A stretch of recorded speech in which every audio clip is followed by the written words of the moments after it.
இருங்க இருங்க, இந்த ரோபோட்டை வச்சு ஒரு எமர்ஜென்சி சுச்சுவேஷன்ல இந்த ரோபோட் போய் காப்பாத்துற மாதிரி ஒரு ஸ்கிரீன் ஸ்கிரிப்ட் எழுதிடுறேன். இத இந்த டுவாகுடி கிட்ட நான் கொடுத்தேன். இது எப்படி வந்திருக்குன்னு பாருங்க. 7வது மாடியில ஒரு பாப்பா தூங்கிக்கிட்டு இருக்கிற மாதிரி நான் கேட்டேன்.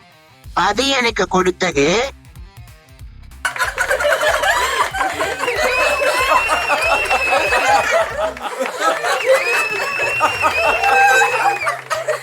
தெரியலாம கேட்ட இந்த 7வது மாடி தான் கொடுக்கல.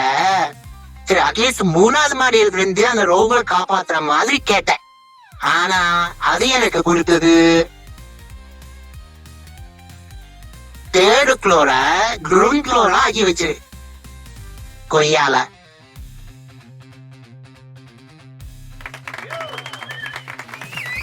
சரி, போகட்டுன்னு 7வது மாடி இருக்கிறது கேட்டா 3வது மாடி கொடுக்குது, 3வது மாடி கேட்டா கிரவுண்ட் ஃப்ளோர் கொடுக்குதுன்ட்டு நான் கிரவுண்ட் ஃப்ளோர் இருக்கிற மக்கள் அந்த குழந்தைய மேல பார்த்து ஹெல்ப் காப்பாத்துங்க காப்பாத்துங்கன்னு கத்துற மாதிரி கேட்டா, ஆனா அதையும் எனக்கு கொடுத்துச்சு.